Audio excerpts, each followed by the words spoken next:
Ever feel like there are invisible strings pulling the world? That major events and national decisions don't just happen randomly? Well, you're right. Entire nations are shaped by hidden systems that most people never even notice.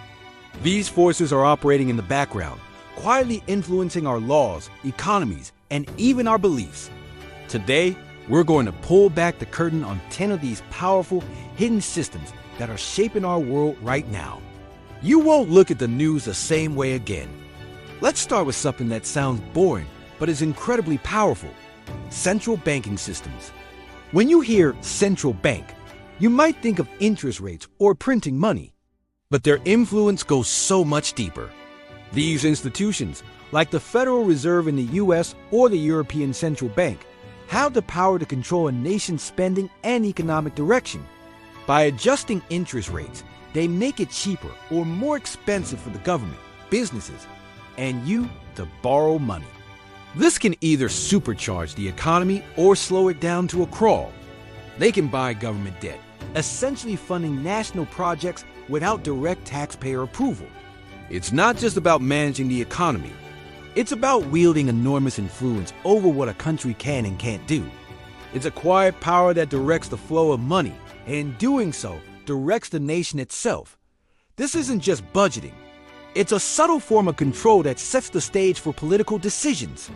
Next up, global treaties. We often think of our countries as fully sovereign, making their own laws without outside interference. But the reality is far more interconnected. When a nation signs an international treaty, whether it's on trade, human rights, or environmental standards, it agrees to align its domestic laws with the terms of that agreement. For example, treaties from the World Trade Organization can force a country to change its import tariffs or business regulations. Agreements on intellectual property can rewrite a nation's patent laws. Suddenly, laws that seem purely domestic are actually shaped by negotiations that happen thousands of miles away, often behind closed doors. This isn't about giving up sovereignty in a big, dramatic way. It's a slow, steady process of alignment, where a country's legal framework gradually shifts to match a global consensus. It's less about independent rule and more about fitting into a pre-existing international order. Now, let's talk about something as old as civilization itself: trade routes. In the ancient world, cities thrived or died based on their position along the Silk Road. Today, the principle is the same, but the routes are global shipping lanes, oil pipelines, and digital data corridors. A nation's access to these routes determines its economic priorities. If a country is strategically located on a major shipping lane, like Singapore or Egypt with the Suez Canal, its economy will naturally revolve around logistics, finance, and trade. If a nation is landlocked but rich in a specific resource, its entire economic and foreign policy will be dedicated to securing a way to get that resource to market. This creates a powerful form of dependency. A country might want to pursue a certain industrial strategy, but if it can't get the raw materials in or the finished products out efficiently, it's a non-starter. This isn't just a matter of good strategy. It's a geography-driven dependency that dictates economic destinies. Have you ever wondered why some countries can borrow money cheaply while others pay exorbitant interest rates?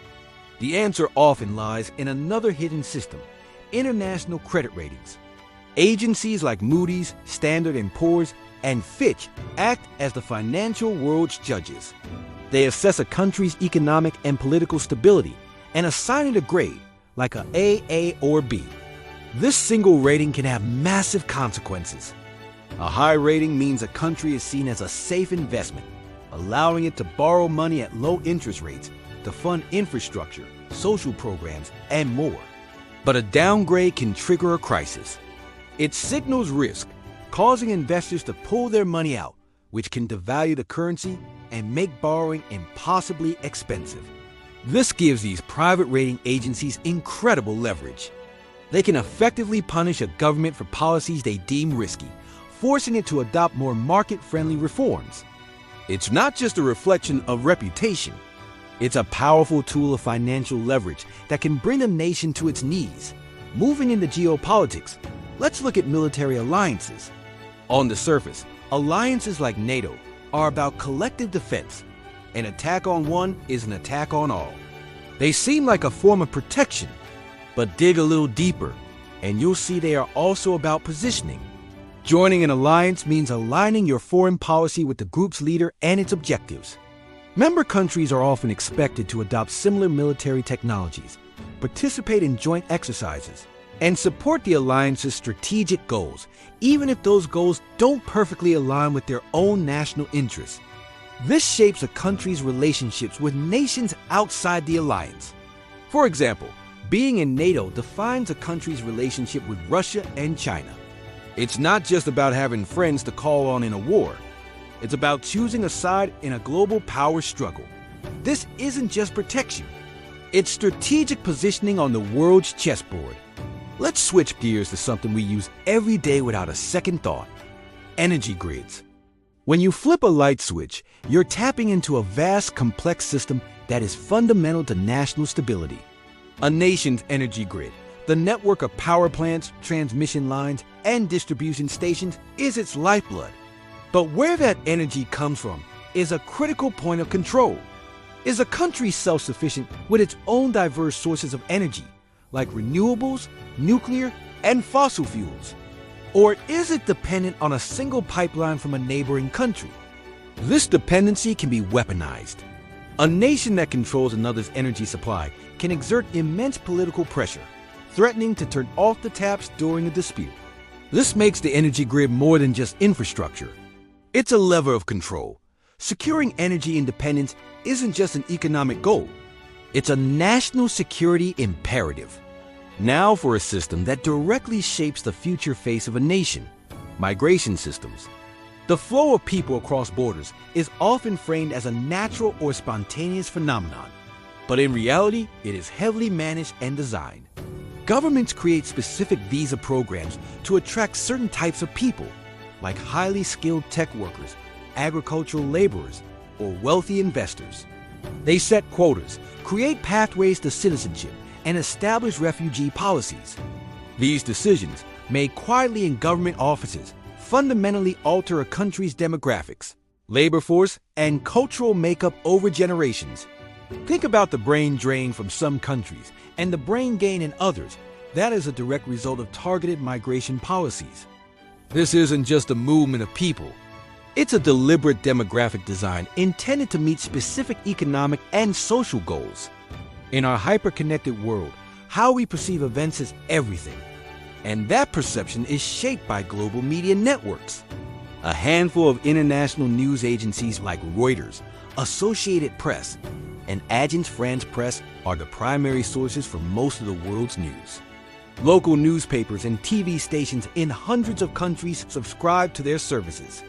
This means a single report, written from a specific perspective in London or New York, can become the dominant narrative globally. They decide which stories get covered, which quotes are used, and what angle is taken. While they strive for objectivity, their cultural and political context inevitably colors their reporting. This isn't just about providing information. It's about framing. It's about setting the terms of the debate and influencing public opinion on a massive scale before you even read your local news. Finally, let's look at the Green Revolution's hidden engine: climate agreements. International agreements like the Paris Accord are presented as collaborative efforts for sustainability. And they are. But they are also powerful regulatory tools that steer national industries. When a country commits to reducing its carbon emissions by a certain target, it's not just a promise. It's a commitment that requires sweeping changes to its economy. This can mean phasing out coal power, investing billions in renewable energy, or creating new taxes on carbon-intensive industries. These agreements effectively pick winners and losers. The green tech industry booms, while traditional manufacturing may struggle. This isn't just about protecting the planet. It's a form of global regulation that reshapes entire sectors of a nation's economy, directing investment and innovation for decades to come. So, from the money in our banks to the news on our screens, these 10 systems are constantly at work, quietly shaping our nations and our lives. They operate beyond the daily headlines, yet their impact is profound. Central banks, global treaties, trade routes, credit ratings, military alliances, energy grids, migration systems, media networks, and climate agreements. They aren't just abstract concepts. They are the invisible architecture of our modern world. Now that you see them, you can't unsee them. Which of these systems surprised you the most? I'm genuinely curious to hear what you think. Drop a comment below, because I read every single one. Thanks for watching, and if you enjoyed this deep dive, make sure to subscribe for more content that pulls back the curtain.